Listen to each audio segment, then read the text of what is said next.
I caught my boyfriend cheating 4 times, and I still can't leave him. I already know what most of the comments are going to say. You're probably going to call me an idiot.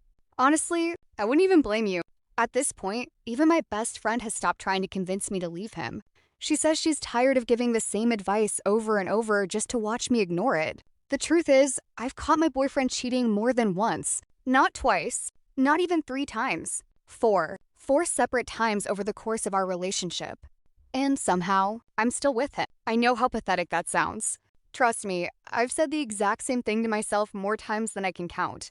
So before you tell me to have some self-respect or ask why I didn't leave after the first time, please let me explain how things got to this point. Because if you had asked me 7 years ago, I would have told you I'd never stay with someone who cheated on me. Yet, here I am.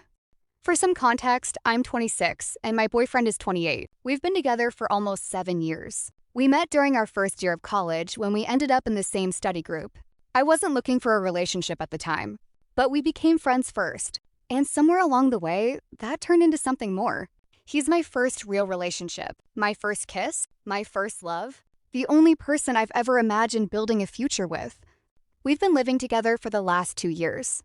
And for the most part, our lives are completely intertwined now. We share an apartment, split bills, have the same group of friends, and even adopted a dog together last year. Everyone assumes we're getting married eventually. Honestly, I assumed that too. Whenever people asked when he was finally going to propose, we'd just laugh and say we weren't in a rush. Neither of us ever said we didn't want to get married. We just figured we had plenty of time. Looking back now, I wonder if I was the only one who actually believed we'd spend the rest of our lives together. The first time I caught him cheating was a little over 3 years into our relationship. I was ready to leave. I packed a bag, called my sister, and genuinely believed that was the end of us. But he completely fell apart. He cried harder than I'd ever seen him cry before. He admitted everything, without trying to blame anyone else, and kept saying he'd made the biggest mistake of his life. Over the next few weeks, he did everything I thought someone who was truly remorseful would do. He deleted every social media account he had because he said they were where most of the inappropriate conversations had started. He gave me the passwords to his phone, email, and every account I could think of without me even asking. He started sharing his location with me all the time. He even found a therapist on his own because he said he wanted to understand why he kept seeking validation from other women before he destroyed the best thing in his life. For almost a year, he really did change. Or at least, that's how it seemed. He was more attentive than ever. He never hid his phone. He checked in with me constantly, and little by little, I stopped waiting for the next lie. Eventually, I convinced myself that maybe some people really could make one terrible mistake, learn from it, and never do it again. I wanted to believe that so badly, so I gave him another chance. The first time wasn't physical. At least, that's what he insisted. I found out because he accidentally left his work messaging app open on his laptop while he was in the shower. I wasn't snooping, I was just trying to send myself a file we both needed. And one of the conversations caught my attention. It started off harmless enough, but then I kept scrolling. The messages weren't explicit, but they definitely weren't appropriate either. There was a lot of flirting, inside jokes, compliments about her appearance, and conversations that felt far too personal for 2 coworkers. What hurt the most wasn't even what he said. It was realizing he'd been giving another woman the same attention he used to give me. When I confronted him, he admitted the messages looked bad, but he swore nothing physical had ever happened. According to him, it was just flirting, and it had gotten out of hand before he realized how inappropriate it was. I didn't know whether to believe him. Part of me still doesn't. But after everything he did to earn back my trust over the following months, I convinced myself that maybe he really had learned from it. So I stayed. For almost a year after that, things actually felt normal again. I slowly stopped checking his location. I stopped wondering who he was texting every time his phone buzzed. For the first time in a long time, I thought we had finally moved past everything. Then his company had their annual holiday party. He told me spouses and partners weren't invited, which didn't seem unusual. I wished him a good time, and that was it. The next afternoon, one of my friends sent me a message asking if everything was okay between us. I didn't understand why she was asking. A few minutes later, she sent me a video. Someone at the party had recorded a group of coworkers dancing. At first, I couldn't even find him in the crowd. Then the camera moved. There he was, kissing one of his coworkers. It wasn't a blurry clip or something that could be explained away. It was unmistakably him. When I confronted him, he admitted it happened but insisted it was a drunken mistake. He told me he'd had way too much to drink, barely remembered the night, and regretted it the moment one of his friends told him what had happened the next morning. He kept saying alcohol wasn't an excuse, but that it explained why he'd done something so unbelievably stupid. I knew exactly what everyone in my life expected me to do: leave. Instead, I forgave him. Again. I really wish I could say the second time was the last. It wasn't. About 8 months later, I got a message request on Instagram from a woman I didn't recognize. At first, I assumed it was spam. Then, I opened it. She introduced herself and apologized for contacting me out of nowhere. She said she'd been debating for weeks about whether to tell me the truth, because she didn't want to be responsible for ruining someone's relationship.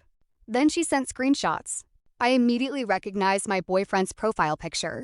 The conversation stretched back for months. What shocked me wasn't that they had been talking. It was that they had never really stopped. According to her, every time he told me they'd cut contact, he eventually found a way to reach out again. Sometimes weeks later, sometimes months later. She said she finally blocked him after realizing he had no intention of ending our relationship. I sat there reading those messages over and over, hoping I'd find something that proved they were fake. I never did. That was the closest I ever came to leaving. I started looking at apartments online. I even packed a few boxes while he was at work. Then he did something I never saw coming. He proposed. He told me he wanted to spend the rest of his life proving that he could become the man I deserved. He admitted that he'd spent years taking me for granted and said he couldn't bear the thought of losing me. Looking back now, I know a lot of people are going to say it was just another way to stop me from walking away. Maybe it was, but at the time, I believed him. So I said yes. The engagement lasted less than 4 months before everything fell apart again.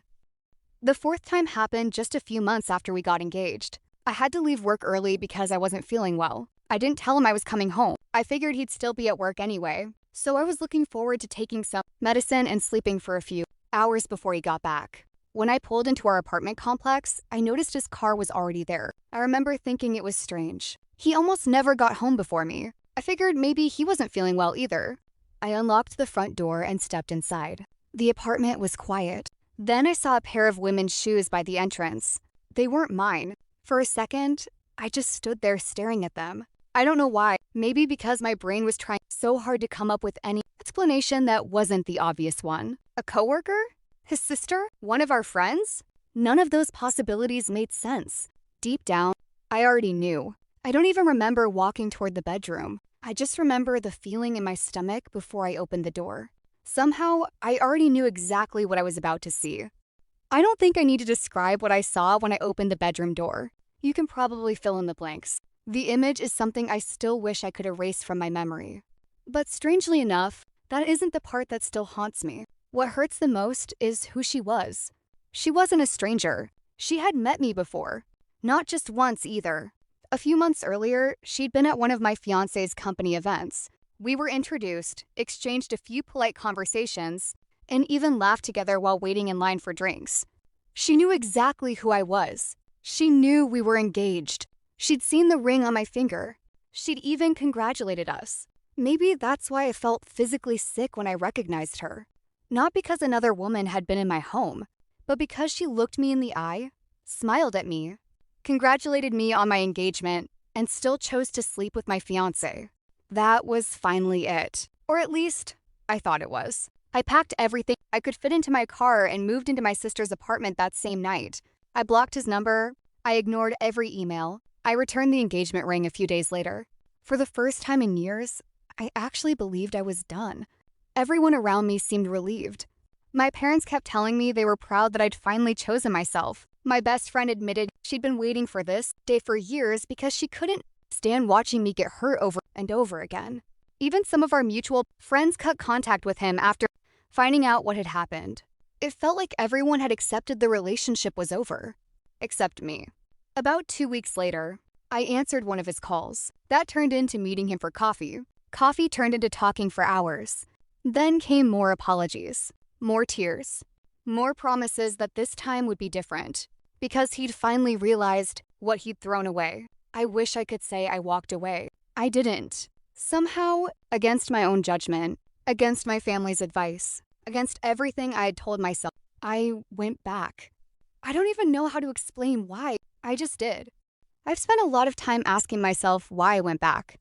Honestly, I don't know if I have a good answer. He's the only person I've ever loved. We've been together for almost 7 years, which means I've spent my entire adult life with him. I don't really remember what life looked like before us. Every plan I had for the future included him somehow. The apartment we wanted to buy, the vacations we'd been saving for, the wedding we talked about for years, the kids we'd always said we'd have someday. Walking away didn't just feel like losing a boyfriend. It felt like losing the future I'd already built in my head. Then there were all the little things that probably sound stupid to anyone reading this. We adopted a dog together 3 years ago. Every time I looked at him, all I could think about was how confused he'd be if one of us suddenly disappeared. I know that's not a reason to stay in a relationship, but at the time, it mattered to me. I was also terrified of starting over. The idea of dating again in my late 20s sounded exhausting. Meeting someone new, learning to trust someone from the beginning, explaining all of this to another person someday, it honestly felt impossible. I know how pathetic this probably sounds. Believe me, I've said much worse things about myself than anything people in the comments are going to say. Maybe that's exactly why I'm writing this, because a part of me knows none of these reasons are good enough, but they were enough to make me go back. Going back to him didn't just affect me. It affected everyone who had spent years watching this relationship fall apart. My mom was devastated. She told me she loved me and would always be there for me. But she also said she couldn't keep watching me go through the same cycle over and over again. She even told me not to expect her to comfort me if I chose to go back knowing exactly what had happened. That hurt more than I expected. My best friend slowly stopped inviting me out. When I finally asked her why, she admitted she didn't know what else to say to me anymore. Every conversation ended the same way. I'd tell her what he'd done, she'd tell me to leave, I'd agree with her, and then I'd go right back to him. She said watching me do that over and over again had become emotionally exhausting. Even my younger brother was brutally honest with me. He told me he didn't think I was staying because I was in love anymore. He thought I was addicted to the relationship itself. I remember getting angry when he said that. I told him he had no idea what he was talking about. That love is complicated. That 7 years isn't something you just walk away from. But lately, I've caught myself thinking about what he said, and for the first time, I'm starting to wonder if he was right. Yesterday, something happened that finally pushed me to write this. I was doing laundry when I reached into the pocket of one of his jackets. There was a hotel receipt. It wasn't from months ago. It was dated earlier this week. I just stared at it for what felt like forever. I haven't asked him about it. I haven't accused him of anything. I haven't even mentioned that I found it, because deep down, I already know what he's going to say. There will be an explanation. There always is. Maybe it was for work. Maybe he was meeting a client. Maybe a coworker booked the room. Maybe I'm misunderstanding something. I've heard so many explanations over the years that I can practically recite them before he even opens his mouth. And that's what finally broke me. It wasn't the receipt itself. It wasn't even the possibility that he cheated again. It was realizing that a part of me is still desperately hoping his explanation somehow makes sense. After everything that's happened, after every promise, after every apology, after every chance I gave him, there's still a part of me that wants to believe him. I think that's the part of myself I'm the most disappointed in. I'm writing this while he's asleep in the next room. He has no idea I found the hotel receipt. I haven't confronted him. I haven't even decided if I'm going to bring it up or pretend I never saw it. Maybe that sounds ridiculous. Maybe it is. The truth is, I already know what most people are going to tell me. Leave.